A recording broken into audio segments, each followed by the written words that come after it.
Le débat africain. Alain Foucault. Dès les débuts de la décennie 60, c'était une organisation qui regroupait les pays nouvellement indépendants ayant en partage la langue française. Près de 45 ans après la signature de sa charte, on est passé des 21 membres du début à une soixantaine de nations. Toutes n'ont pas forcément le français comme langue officielle. À quoi sert réellement l'Organisation internationale de la francophonie qui s'est réunie la semaine prochaine à Dakar pour choisir le successeur d'Abdou Diouf, le secrétaire général, qui se retire après 12 ans à la tête de cette institution? Quel est son rôle et son poids réel? Toute la presse s'abstient pour l'instant de toute critique du bilan de l'ancien président sénégalais, mais que proposent les différents candidats pour faire évoluer cette organisation? Ils mènent certes une campagne discrète auprès des chefs d'État qui seuls décident, mais quels sont leurs projets et leurs programmes? Bonjour à tous et bienvenue dans le débat africain consacré ce dimanche à l'Organisation internationale de la francophonie qui s'apprête à changer de chef. Avec plusieurs invités à la fois dans ce studio 41 de RFI à Issy-les-Moulineaux, mais également dans plusieurs capitales de la sphère ou du giron francophone. Ils sont tous candidats au poste de secrétaire général. D'abord Pierre Buyoya, l'ancien président de la République du Burundi et haut représentant de l'Union africaine pour le Mali et le Sahel. Il est en direct de Bamako au Mali. Bonjour Monsieur le Président. Bonjour Alain Foucault. Second invité dans ce studio, Henri Lopez, ambassadeur du Congo en France, ancien Premier ministre, ancien directeur général adjoint de l'UNESCO et auteur francophone très prolifique. Bonjour Henri Lopez. Bonjour mon cher Alain Foucault. Jean-Claude Delestrac, le secrétaire général de la Commission de l'Océan Indien et ancien ministre des Affaires étrangères de l'île Maurice, est notre troisième invité. Il est en direct de l'île Maurice justement. Bonjour Monsieur Delestrac. Bonjour à vous et à tous les amis candidats. Augustin Zemfoumou, sénateur, ancien ministre des Affaires étrangères chargé de la francophonie, ancien ministre de la Culture et de l'Information de Guinée équatoriale, est lui en direct de N'Djamena au Tchad aujourd'hui. Bonjour Monsieur Mfoumou. Bonjour Foucault et bonjour à tous mes amis candidats. Alors, tous candidats à la francophonie, mais avant de parler de vos projets respectifs, à quoi sert vraiment la francophonie? Quel est son intérêt? J'ai envie de me tourner vers le président Buyoya pour lui poser la question. Pour vous, c'est quoi la francophonie? Oui, la francophonie, c'est un espace de partage, d'abord autour de la langue française, de partage des valeurs que cette langue véhicule. Avec le temps, la francophonie est devenue aussi une organisation internationale, l'OIF, qui défend et qui s'inscrit dans un créneau bien déterminé auprès des autres organisations internationales qui s'intéressent particulièrement aux questions concernant la paix, la démocratie, les droits de l'homme, le développement. Et la francophonie a l'ambition aussi d'aborder une troisième dimension, celle de l'échange économique. Je pourrais dire que c'est un espace d'échange linguistique, culturel, politique et économique. Alors, Monsieur Delestrac, vous partagez le même point de vue. Est-ce que ça ne fait pas beaucoup de choses en même temps? Non, pas tout à fait. J'ajouterai cependant que la francophonie est un rêve africain. La francophonie est née en terre africaine. Elle est née parce que des dirigeants africains, le président Senghor, Bourguiba, Amani Diori, l'ont voulu. L'idée à l'époque était de créer, comme disait le président Senghor, un Commonwealth à la française, créer un espace de coopération, de solidarité, basé sur le socle de la langue française que nous avons en partage et d'une culture qui, avec des valeurs que nous partageons. Mais comme l'a dit le président Buyoya, au fil des années, au-delà de cette première volonté de coopération, de solidarité, s'est développée une matrice culturelle qui fait aujourd'hui la spécificité de cette organisation internationale. Elle est même probablement la seule organisation internationale qui fonde son action sur la culture, et il faut que cela reste. Au cours de ces dernières années, le président Diouf a apporté la dimension politique et donc a ajouté un nouveau pilier, si on peut dire. Et aujourd'hui, chacun reconnaît que tout en conservant le pilier culturel, le pilier politique, il est nécessaire, comme les chefs d'État et de gouvernement l'ont décidé à Kinshasa il y a 2 ans, comme cela fera l'objet de débats à Dakar, ajouter ce pilier économique. Et en ce qui me concerne, quand je parle d'économie, je parle plus spécifiquement de développement industriel. Je pense que le moment est venu de renforcer vraiment la capacité de nos États à assurer un développement par le biais de l'industrie. Avant d'arriver à votre projet, vous avez défini un peu ce que c'est cette francophonie. J'ai envie de poser la question à Henri Lopez qui est ici dans ce studio. Ça fait pas beaucoup de choses en même temps. On parle de culture, de politique, de linguistique, d'économie aujourd'hui. Est-ce que ça ne fait pas que ce soit devenu un instrument fourre-tout, en gros, que ce soit une organisation qui s'occupe de tout sans vraiment aller au-delà, au fond des choses? En ce qui concerne ce qu'est la francophonie, je crois que nous sommes tous d'accord là-dessus. J'ajouterai simplement une nuance, c'est que la francophonie est très récente. L'Organisation internationale de la francophonie est très récente. Au départ, c'était une agence de coopération et c'est sous M. Boutros-Ghali qu'on a glissé de la CCT, vers l'agence une organisation internationale de la francophonie. Votre remarque, je crois, il faut la voir avec beaucoup de calme et de réalisme. Effectivement, la francophonie ne peut pas tout faire. Elle ne peut pas tout faire en raison de ses ressources. Et puis surtout, à mon sens, elle ne doit pas vouloir refaire ce que font déjà d'autres organisations des Nations Unies ou des organisations spécialisées. Il faut qu'elle ait une valeur ajoutée. C'est ce qu'il faut Et c'est définir. quoi cette valeur ajoutée? C'est quoi cette valeur ajoutée qu'on devrait définir aujourd'hui, parce que ça fait beaucoup de choses. La culture, la politique, le linguistique, l'économie. Finalement, on a le sentiment que on embrasse tout. Et... Je crois qu'il ne faut jamais perdre de vue ce qu'elle a été au départ, son socle, c'est-à-dire la langue, et ce que cela induit, c'est-à-dire tout ce qui est culturel. Mais la culture, la politique aussi est une forme de culture.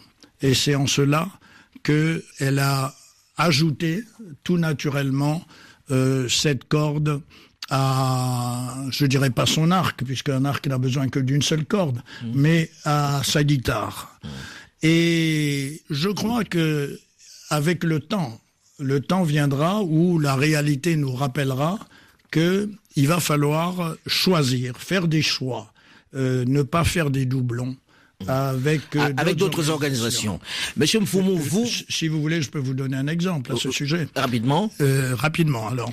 Voilà, par exemple, la francophonie participe à des missions d'observation des élections. À propos des élections. J'ai eu, moi, personnellement, à faire 2 missions de ce genre. Et ce que j'ai constaté, c'est que d'autres organisations avaient beaucoup plus de moyens que nous. Et que nous n'étions pas visibles.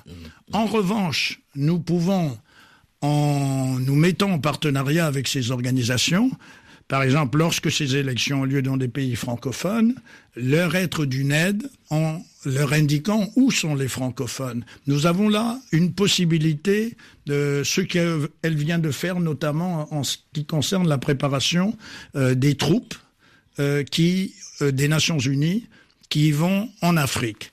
Et puis, enfin, surtout, dans ce domaine-là, moi je crois que notre travail est un travail de fond. On va en parler surtout parce que là vous rentrez dans votre projet et j'ai envie de poser la question à monsieur Mfumu de savoir, lui qui n'est pas au départ francophone puisque la Guinée équatoriale est des colonisations espagnoles, que faites-vous dans la francophonie? Qu'en attendez-vous et que représente pour vous la francophonie? Merci Foka. La francophonie moi je partage tout ce que les orateurs qui m'ont précédé disent, mais j'ajouterais que la francophonie doit représenter surtout cette diversité culturelle, alors qui approche des peuples de différentes origines. Vous avez l'exemple de la Guinée équatoriale, mais qui ont cette vocation de faire tout un ensemble qui puisse percer dans ce monde. Vous savez, dans ce monde chaque fois plus globalisé, alors il faut vraiment qu'il y ait un ensemble francophone plus solidaire, un ensemble francophone plus fixé sur les objectifs qui fassent à ce que les pays ayant en partage, que c'est le nom exact de l'organisation, les pays ayant en partage la langue française, alors pour ce besoin d'avancer, vous voyez, dans les domaines. Alors vous avez dit qu'on ira un peu plus tard sur les programmes de chaque candidat. Et moi, je crois que cette francophonie doit, dans l'avenir, voir la façon d'une implication plus active et plus présente du contexte de la jeunesse. Parce que si on n'appuie pas sur cette jeunesse francophone qui doit prendre la relève et qui doit pousser la francophonie vers ce monde d'avenir qui est beaucoup plus technique, qui est beaucoup plus dur et fort dans les domaines de la nouvelle technologie. Si je comprends bien, vous mettez un accent particulier sur le fait qu'il faut un peu se tourner vers la jeunesse. Quand on parle de cette campagne, on n'a pas beaucoup entendu les candidats dresser le bilan de celui qui sort. On a l'impression que c'est une question taboue. Les chefs d'État ont dit qu'il avait très très bien travaillé. Tout le monde salue son action. Mais vous, avez-vous le sentiment que Abdou Diouf, pendant 12 ans, a fait ce qu'il fallait faire et dans quel domaine ça a pêché un tout petit peu? Je reviens là vers le président Bouyoya. Oui, quelqu'un a dit que la francophonie, en particulier l'OIF, l'Organisation internationale de la francophonie, est une jeune organisation qui a connu jusqu'à présent 2 secrétaires généraux, M. Boutros Ghali et le président Abdou Diouf. Oui. Je crois que les 2 secrétaires généraux ont fait un travail remarquable parce qu'ils ont réellement créé l'organisation. L'Organisation internationale de la francophonie aujourd'hui est une organisation crédible qui a sa place au sein des organisations internationales, qui s'inscrit dans un créneau porteur, notamment celui de la promotion de la démocratie. Monsieur le Président, excusez-moi de vous interrompre, mais Monsieur le Président, on va être très très concret. Que peut-on mettre à son crédit, très concrètement, matériellement? Parce que l'ensemble de tout ça, c'est des notions. C'est d'avoir, justement, c'est ce que je disais, d'avoir crédibilisé l'Organisation internationale de la francophonie parmi les autres organisations internationales, lui donner un créneau porteur qui apporte une valeur ajoutée.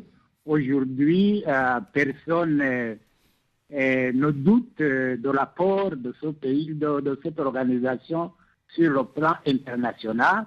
Je crois pour moi c'est rapport important du secrétaire général actuel. Quand on dit apport important, je cherche cet apport important de façon matérielle.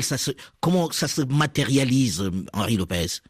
Moi, je crois que c'est une organisation internationale parmi d'autres qui est à côté d'autres organisations internationales. Par exemple, quelle est sa valeur ajoutée? Qu'est-ce qu'elle apporte que les autres organisations n'apportent pas? Sa spécificité, c'est qu'elle doit être composée de gens qui parlent le français. Mais là, pour l'instant, on a des gens qui ne parlent pas le français. Nous n'avons pas besoin d'interprètes entre nous. Maintenant, les domaines de compétences qu'elle traite, on les trouve dans d'autres organisations internationales. Oui, en quoi la francophonie, je crois, peut jouer un rôle important en fédérant tous ceux qui parlent le français pour être une force d'influence dans un certain nombre de questions globales du monde qui se trouve. Oui, nous sommes, employons le mot qui n'est pas français, nous sommes comme un lobby, n'est-ce pas, dans certaines situations. Autrement, le reste, les autres organisations le font. Est-ce que nous le faisons bien ou mal? Il n'y a pas de critères vraiment objectif pour juger. Monsieur de Lestrac, je pose la même question. Qu'apporte-t-elle cette francophonie que les autres organisations n'apportent pas? En quoi se distingue-t-elle des autres? Votre question était plutôt sur le bilan du secrétaire général. Ça fait partie de cela, oui. Alors, je crois que l'on peut dire, et je reprendrai là une expression qui a été utilisée par le président Diouf lui-même, au cours de ces dernières années, au plan politique, la francophonie, sous le président Diouf, a exercé véritablement ce qu'il a appelé un magistère d'influence. Et cela a été crucial parce qu'on a énormément progressé en Afrique au cours des dernières années sur le plan de la promotion de la démocratie, de l'état de droit. Monsieur de l'Estrade, je veux pas vous interrompre, mais ce n'est pas la francophonie qui a fait progresser la démocratie. On a envie de définir quelque chose de bien précis. On ne dira pas, non, vous cherchez quelque chose de matériel. Absolument. Pour reprendre votre expression. Or, ce qui a été exercé par le président Diouf, c'est une diplomatie discrète. Justement, vous ne verrez pas, et c'est peut-être la francophonie souffre un peu de cela. Elle n'a peut-être pas suffisamment communiqué sur ce qu'elle fait, mais c'était pas la nature de l'influence qu'elle cherchait à exercer auprès des chefs d'État, pas toujours avec succès, mais qui a été réelle. De par de son expérience, son rayonnement, le président Diouf a été auprès des chefs d'État dans des moments extrêmement difficiles, sans tambour ni trompette. Il a exercé un rôle qui a beaucoup aidé l'espace francophone globalement. Il n'a pas beaucoup tout le monde parle d'espace francophone, mais à l'intérieur, il n'y a plus seulement les francophones. Ça, c'est un autre problème. C'est vrai, c'est une des questions qu'il va falloir traiter dans les années à venir. Qui est francophone, qui ne l'est pas, qui a droit à participer vraiment à ces activités à un moment où précisément la situation reste difficile, on ne peut pas multiplier à l'infini les projets, les budgets sont rétrécis, et il y a une rationalisation peut-être à engager. Et il y a ce que le président Diouf lui-même appelait des chantiers inachevés. Il en est conscient. Il sait qu'un certain nombre de choses de forts ont été réalisées, mais qu'il y a dans d'autres domaines, notamment sur le plan de l'économie, on va sans doute en parler plus tard, parce que c'est transversal, ça coupe à travers la culture, le politique. Il y a des choses à faire, il y a de nouvelles impulsions à donner, il y a de nouvelles orientations à prendre. Ce bilan sera fait, cet inventaire sera certainement fait par le secrétaire général. Et là, je me retourne à nouveau vers le président Bouyoya. Est-ce que ce n'est pas le moment de dresser d'abord ce bilan avant de proposer quelque chose, parce que vous ne pouvez pas être candidat sans avoir dressé le bilan de ce qui a fait jusqu'à maintenant? Oui, monsieur Alain Foka, je suis assez bien placé pour témoigner sur le bilan du président Diouf, parce que pendant son mandat, j'ai beaucoup servi la francophonie dans diverses capacités. Et je fais d'abord remarquer que dans le domaine politique, il y a toujours l'espace pour tout le monde. Je voudrais dire, par exemple, pour les questions concernant la paix, le président Diouf a fait un travail remarquable de médiation à l'occasion des conflits dans l'espace francophone.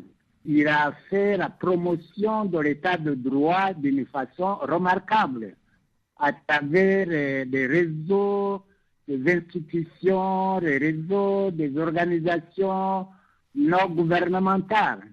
Il a fait la promotion des droits de l'homme d'une façon remarquable. Alors, au chapitre des élections, je crois que dans l'espace francophone, en particulier sur le continent africain, la francophonie est fortement appréciée. Regardez par exemple ce qui s'est passé en Guinée. La francophonie a pris même le risque de diriger la commission électorale indépendante dans son pays. À l'instant, Henri Lopez faisait remarquer que quelquefois, elle n'est pas très audible, même dans le contrôle de ces élections-là, puisque les autres ont un peu plus de moyens. Nous arrivons au terme de la première partie de ce magazine. Dans la seconde partie du débat africain, nous parlerons de vos programmes respectifs, de ce que vous allez apporter, de comment vous voyez la francophonie de demain. Qu'allez-vous changer dans cette francophonie-là? Rendez-vous donc pour la seconde partie du débat africain, juste après une nouvelle édition du journal sur Radio France Internationale, dans une dizaine de minutes. À très vite. RFI. À l'occasion du 15e sommet de la... Le débat africain. Alain Foka. Sur quel personnage les 57 chefs d'État et de gouvernement trancheront-ils par consensus la semaine prochaine pour remplacer Abdou Diouf à la tête de l'Organisation internationale de la francophonie? Si les dirigeants semblent saluer les 12 ans de gestion de l'ancien président sénégalais, quelles sont les perspectives pour cette institution au moment où le français, 5e langue la plus parlée du monde, accuse un certain recul? Bonjour et bienvenue à tous ceux qui nous rejoignent seulement maintenant dans la seconde partie de ce débat africain consacré ce dimanche à la francophonie, avec plusieurs invités, plusieurs candidats à la succession du président Abdou Diouf. D'abord Pierre Buyoya, l'ancien président de la République du Burundi et haut représentant de l'Union africaine pour le Mali et le Sahel. Il est en direct de Bamako au Mali. Second invité dans ce studio, Henri Lopez, ambassadeur du Congo en France, ancien Premier ministre, plusieurs fois ministre au Congo, depuis Marian Gouabi, mais aussi et surtout auteur francophone très prolifique. Jean-Claude Lestrac, le secrétaire général de la Commission de l'Océan Indien et ancien ministre des Affaires étrangères de l'île Maurice, est notre troisième invité. Il est en direct justement de l'île Maurice. Augusto Nzemfumu, sénateur, ancien ministre des Affaires étrangères chargé de la francophonie, ancien ministre de la Culture et de l'Information de Guinée équatoriale, est lui en direct de N'Djamena au Tchad aujourd'hui. Dans la première partie de ce magazine, nous avons un peu dressé le bilan de ce qu'est la francophonie, du travail qu'a fait Abdou Diouf à la tête de cette institution. Dans cette seconde partie, nous allons parler de vos programmes respectifs. Qu'allez-vous apporter à cette francophonie? Que pensez-vous changer à la tête de cette francophonie si vous êtes choisi la semaine prochaine? Je commence par Henri Lopez qui est ici sur ce plateau. Monsieur le Président, monsieur...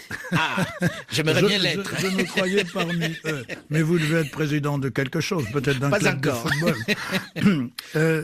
Mon cher Alain, je répète toujours quelque chose qui déçoit les journalistes, mais je me tiens à cette position. C'est que l'Organisation internationale de la francophonie, c'est une architecture qui est reflétée dans sa charte. Et cette charte montre que au sommet de l'architecture, c'est le sommet des chefs d'État. C'est l'organe de délibération qui décide de tout, des programmes, etc. Et ensuite, un autre pilier, c'est le secrétaire général, qui lui-même dépend de cet organe suprême. Donc, il est l'exécutant. Le secrétaire général, lorsqu'il va être choisi, le 30 novembre, eh bien, le 28 et le 29, les chefs d'État et de gouvernement auront déjà adopté un programme.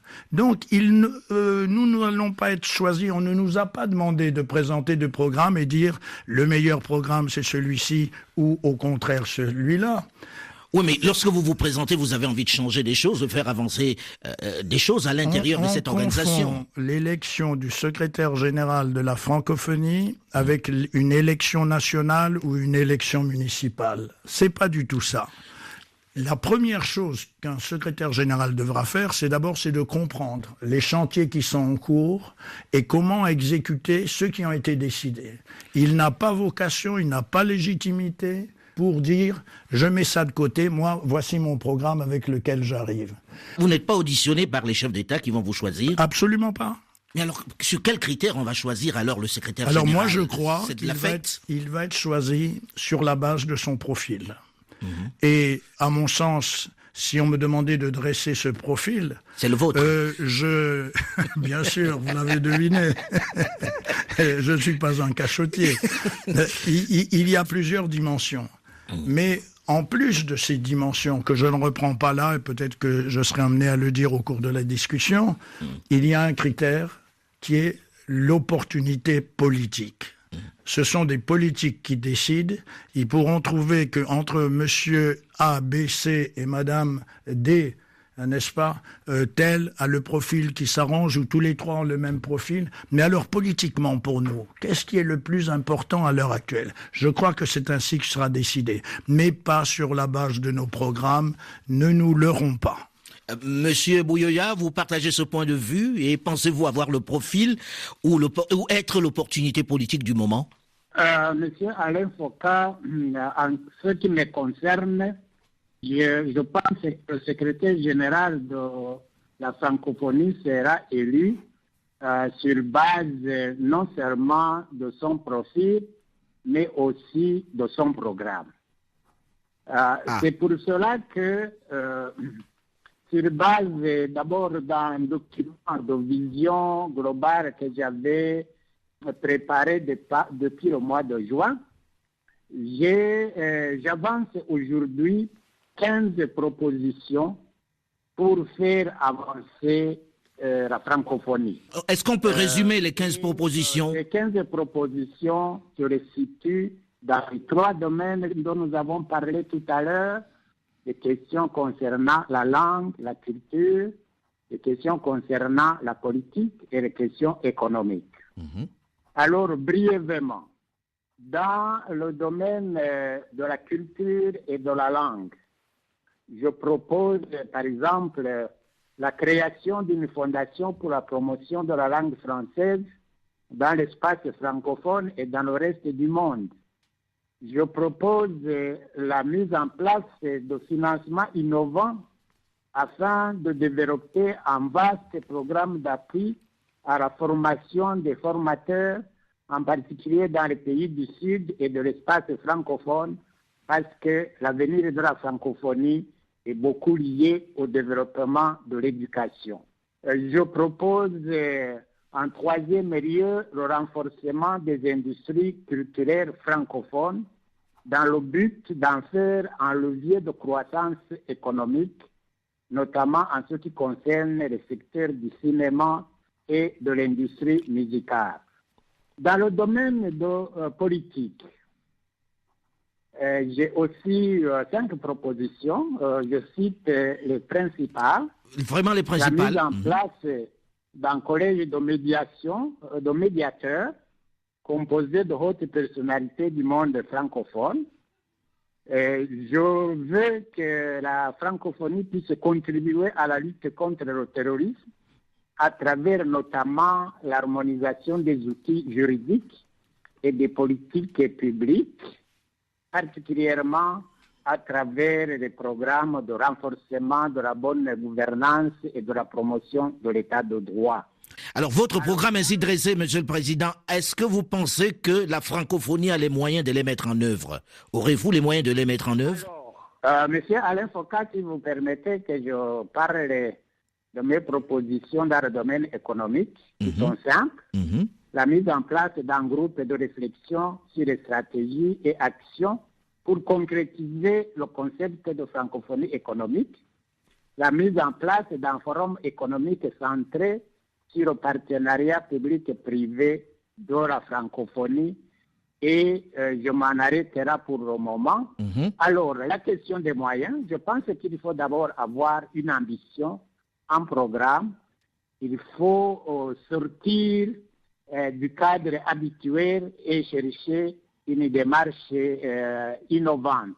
On va poser la même question à M. Delestrac, son programme, et est-ce qu'il a les moyens de les mettre en œuvre rapidement? Oui. D'abord, je pense qu'un candidat doit avoir un programme, doit expliquer sa vision, et je dois dire que j'ai trouvé au cours de mes tournées en Afrique, en Asie et ailleurs, beaucoup d'intérêt sur les propositions qui ont été formulées. Cela dit, ce programme, ces propositions précises et concrètes doivent être en cohérence avec le programme stratégique décennal décidé par les États. Ça ne peut pas être en contradiction avec les grandes orientations et les priorités fixées par nos chefs d'État et de gouvernement.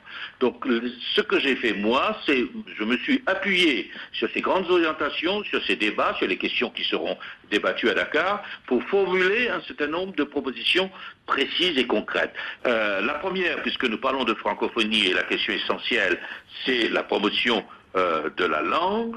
J'ai fait un certain nombre de propositions. Je crois qu'il faut aujourd'hui utiliser beaucoup plus que nous l'avons fait jusqu'à maintenant les outils, les nouvelles technologies, le numérique pour faire la formation en français, mais la formation aussi d'autres disciplines par le biais du français. Regardons ce qui est en train de se passer dans l'espace anglophone, notamment aux États-Unis, mais pas seulement, en Afrique même anglophone, avec l'émergence des universités numériques, l'utilisation du numérique pour assurer la formation en utilisant des outils permettant de former à distance librement et gratuitement. C'est possible et ce n'est pas coûteux et en tout cas, c'est absolument indispensable. La francophonie perdra du terrain si elle ne s'appuie pas sur ces nouvelles technologies. Ensuite, je fais le constat que une des grandes difficultés dans l'espace francophone, c'est les intolérances qui montent en puissance à l'intérieur des États. Nos guerres ne sont plus des guerres de frontières aujourd'hui, ce sont à l'intérieur, ce sont des guerres civiles. C'est l'incapacité des États à gérer les différences, le manque d'expertise.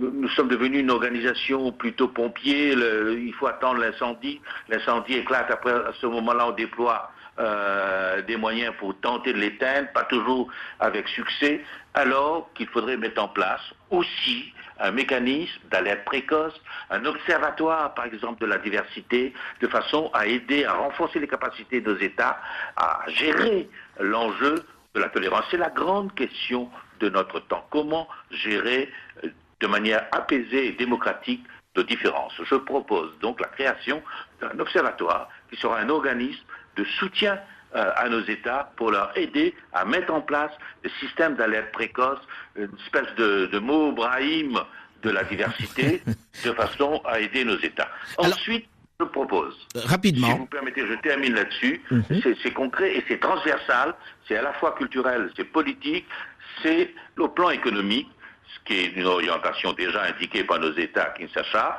mais je viens avec une proposition fondée sur ma propre expérience d'ancien président de la conférence des ministres de l'industrie de l'Afrique, la création d'une agence de promotion de l'industrialisation. Il y a un problème en Afrique francophone, il y a besoin de transférer de l'expertise. Comment fait-on? Quel cadre juridique? Quel type d'incitation? Comment aider? Il ne s'agit pas d'argent là, il s'agit de mutualiser des ressources et des moyens qui existent au sein de l'espace francophone pour permettre aux entreprises francophones du Nord de soutenir les entreprises émergentes du Sud, en Afrique et en Asie, de manière à assurer leur développement dans le but de créer des emplois. C'est la question principale pour nos chefs d'État dans les années à venir.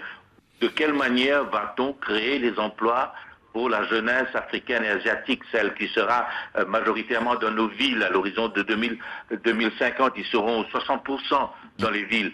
Quel emploi? Alors, est-ce que ce programme, Monsieur Delestrac, vous l'avez présenté aux différents chefs d'État que vous avez rencontrés? J'ai trouvé partout un intérêt très fort pour ce programme, notamment sur la question économique et la question de l'industrialisation. Parce que c'est un débat aujourd'hui au sein de nos pays. Au Gabon, on m'a à la suite de la présentation de mon programme, invité à visiter, par exemple, la première zone franche industrielle du Gabon. Le président Macky Sall m'a parlé des expériences menées au Sénégal dans ce domaine. Beaucoup de pays africains, par exemple, envoient régulièrement des missions à Maurice pour voir ce qui s'est fait dans ce domaine. Ce qui se fait à Maurice. Alors, Monsieur Zemfoumou, vous avez également élaboré un programme. Quel est-il? Alain Foucault, vous savez, quand il y a 4 ou 5 personnes un peu sur le même sujet, alors il risque de se répéter, parce que je vous dirais qu'en écoutant les candidats qui m'ont précédé, bon, il rejoint plus ou moins ce que moi j'ai à la tête, qui constitue... Mais vous avez une spécificité. Vous avez une spécificité. Je voulais, oui, justement, je voulais insister sur le fait que le secrétaire général ne devait pas être uniquement exécuteur des décisions des chefs d'État, mais le conseiller des chefs d'État. Alors, voilà pourquoi le secrétaire général, son rôle devrait être d'assister les chefs d'État, vous voyez, à la réalisation de différents projets. Moi, j'insisterai, parce que là, en entendant mes prédécesseurs, je vois qu'il y a un problème qui existe dans la francophonie aujourd'hui. Vous voyez dans l'aspect des institutions internationales, des organisations internationales, le français a une espèce de petit recul envers d'autres langues, je ne vais pas mentionner, bon, vous connaissez l'anglais. Pour pouvoir marquer une différence dans le domaine international, il va falloir que le français soit beaucoup plus employé, beaucoup plus présent dans des institutions. Oui, mais comment vous faites ça, vous? Alors, en employant, c'est pour cela que moi j'ai parlé des nouvelles technologies, et en insistant sur le développement de nouvelles technologies dans l'espace francophone pour que le francophone puisse être beaucoup plus présent. Et là, moi j'insisterai à l'éducation et le tenir en compte de cette jeunesse. On parle de différents programmes, mais on n'a pas parlé quel rôle cette jeunesse qui vient alors jouera dans ce programme. Et je pense qu'il faut impliquer beaucoup plus davantage les jeunes et la jeunesse dans la réalisation. On parle de l'emploi, vous voyez, la jeunesse africaine, la jeunesse francophone a besoin d'emploi. Alors, je crois qu'il va falloir insister sur ce point. Justement, on entendait M. Delestrac parler de l'emploi, parler de l'industrie, donc ça incluait la part de la jeunesse et du numérique. Alors là, pour l'instant, on n'a pas entendu votre programme à vous, Henri Lopez. Écoutez, moi, je reste sur ma ligne. Je dis... Parce que tous ont présenté des programmes aux différents chefs d'État qu'ils ont rencontrés. Ça a été des visites informelles. Quel texte dit que les candidats au poste de secrétaire général doivent présenter un programme? À qui? Dans quel délai? Sous quelle forme? Rien. Tout est muet. Oui, mais si vous allez rencontrer les chefs d'État, c'est bien pour... Si vous allez... Mais l'organisation la charte de l'Organisation internationale de la francophonie ne dit même pas les candidats doivent rencontrer les chefs d'État. Elle est muette totalement. Il y a un article qui dit tous les 2 ans, les chefs d'État réunis en sommet élisent un secrétaire général, point. Et aucune procédure. C'est la première fois qu'un certain nombre de candidats ont pris l'initiative de présenter des programmes, de présenter des brochures, se présentant, etc. Mais il n'est dit nulle part que les chefs d'État, au moment de leur réunion, doivent avoir cela. Mais ils ont besoin d'être éclairés, les chefs d'État, sur ceux qu'ils vont choisir, sur les profils qu'ils vont avoir à... Mais alors, à ce moment-là, pour que ce soit équitable, il faudrait que ce soit annoncé avant. Et je vais vous dire une chose. Rapidement. Les 2 premiers secrétaires généraux n'ont pas été élus sur des bases de programme. Mieux, les 2 précédents secrétaires généraux leur candidature a été dévoilée au cours de la réunion du huis clos où les chefs d'État se trouvaient. On va laisser terminer sur cette question. Donc, c'est très beau, c'est très intéressant, c'est très bon ce que j'ai entendu, c'est plein d'imagination, mais je souhaite effectivement que le vœu qui a été exprimé, que les chefs d'État se prononcent à partir des programmes, soit réalisé, mais ça ne repose sur aucune base juridique. Monsieur Bouyoya, vous partagez ce point de vue rapidement pour terminer? Monsieur Alain Foucault, comme je l'ai dit tout à l'heure, un candidat, pour moi, c'est un programme, c'est aussi un profil. Bien. On va terminer là-dessus parce que malheureusement, on arrive au terme de cette émission. J'aurais bien voulu qu'on s'étende un peu plus.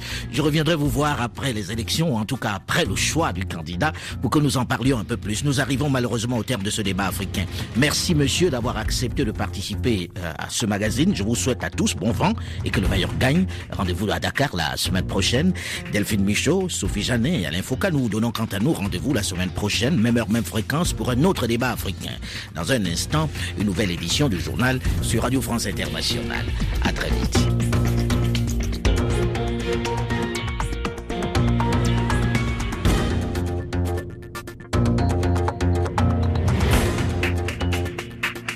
Vous souhaitez réécouter le débat africain? Rendez-vous sur notre site internet rfi.fr.